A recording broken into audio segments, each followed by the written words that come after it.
Ce Trek Madone de 7e génération, ça fait un peu plus d'1 an qu'il est sorti. Alors j'ai patienté de longs mois pour avoir un exemplaire top de gamme en version SLR 9 à l'essai. Parce que je voulais absolument essayer cette version top de gamme, le neck le plus ultra des Trek Madone. Donc c'est chose faite, je roule ce vélo depuis plusieurs semaines et je voulais vous en parler parce que je l'ai beaucoup apprécié.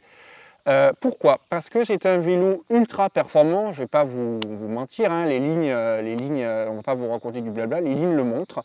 C'est un vélo ultra performant, taillé pour la course, taillé pour la vitesse, taillé pour la victoire. Mais c'est un vélo ultra performant qui est aussi ultra confortable. Je me souviens de mon essai de la 6e génération. C'était un vélo qui était déjà ultra performant, c'était un vélo qui était très rapide, très rigide, mais c'était un vélo quand même au confort assez sommaire. Là, ce n'est pas le cas. C'est un vélo qui est vraiment très confortable. Alors pourquoi? Vais vous le dire tout de suite. Vous l'avez certainement vu quand il est sorti sur les photos. Ce vélo, il a un système très particulier qui s'appelle ISOFLOW. Ce système ISOFLOW permet de canaliser le flux d'air qui provient des jambes, qui provient de l'avant du vélo. Il fait passer ce flux d'air dans le creux, dans le tube, dans l'ouverture qu'il y a dans le tube de selle. Et puis, il permet aussi d'obtenir plus de souplesse, notamment au niveau de ce tube de selle, ce qui permet d'absorber très efficacement les chocs en provenance de la chaussée.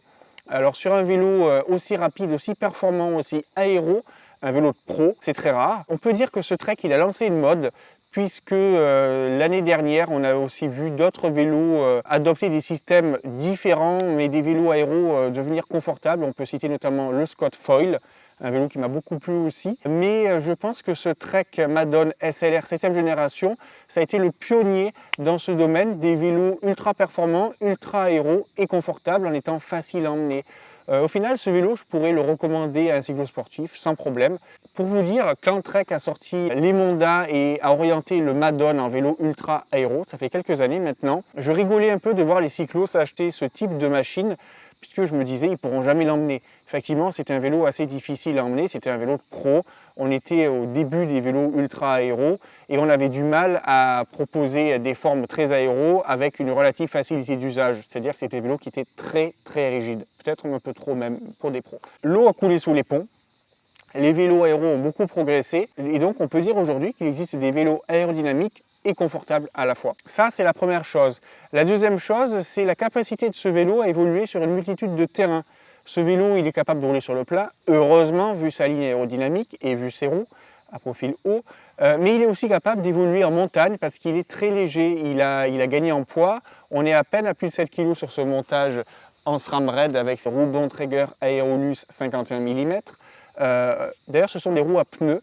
Étonnamment, je pensais que c'était des roues à boyaux, vu la qualité, le rendement, les sensations. Pour vous dire, j'ai crevé de la roue arrière, donc je m'apprêtais à changer le boyau et en fait, c'était juste une chambre à air. Je ne suis même pas en tubeless. C'est d'ailleurs étonnant d'avoir autant de rendement, autant d'efficacité et de sensations avec des pneus classiques à chambre à air. Bon, ce sont des pneus à coton, il faut le préciser. Ce vélo retient mon attention.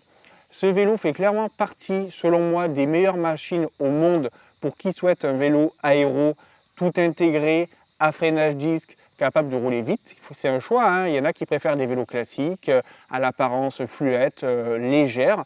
Il y en a qui préfèrent des vélos typés course, très aéro, des vélos massifs d'apparence. C'est le cas de ce Trek.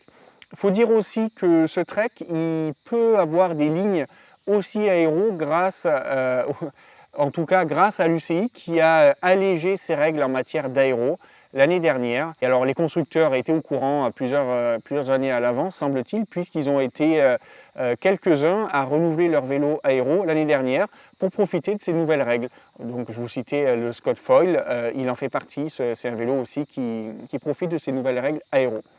Voilà donc ce que je pense de ce Trek Madone. Pour rentrer plus dans les détails sur la route, c'est un vélo qui est très rigide, évidemment.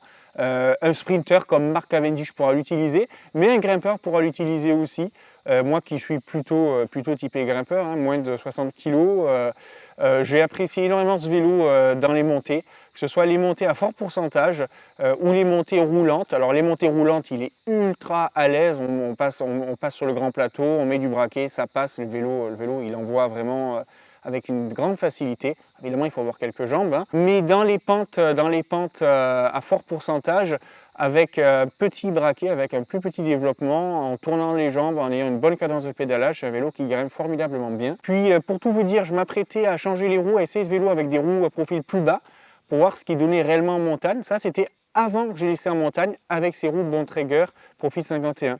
Puisqu'en fait, les roues font le job.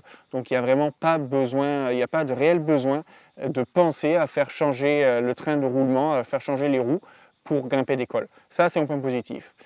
Voilà beaucoup de points positifs sur ce Trek Madone SLR de 7e génération.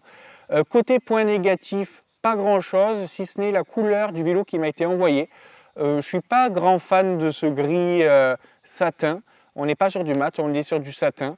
Je trouve que ça ne met pas trop le vélo en valeur. J'aurais préféré une couleur un peu plus flashy, brillante, avec des paillettes. J'ai vu que Trek avait fait quelques réalisations Project One dans ce style. Voilà, faites-vous plaisir. En tout cas, si vous avez les moyens de vous équiper d'une telle machine, vous ne le regretterez pas. Et puis surtout, je le répète, c'est un vélo qui est largement utilisable. Donc voilà, faites-vous plaisir. J'espère que cette vidéo vous a plu. Si vous avez des commentaires, mettez-les en dessous de la vidéo dans YouTube. Je me ferai un plaisir d'y répondre. Pensez à vous abonner à notre chaîne YouTube, c'est très important. Puis vous pouvez retrouver nos articles sur notre site topvelo.fr. Je vous mets le lien juste ici.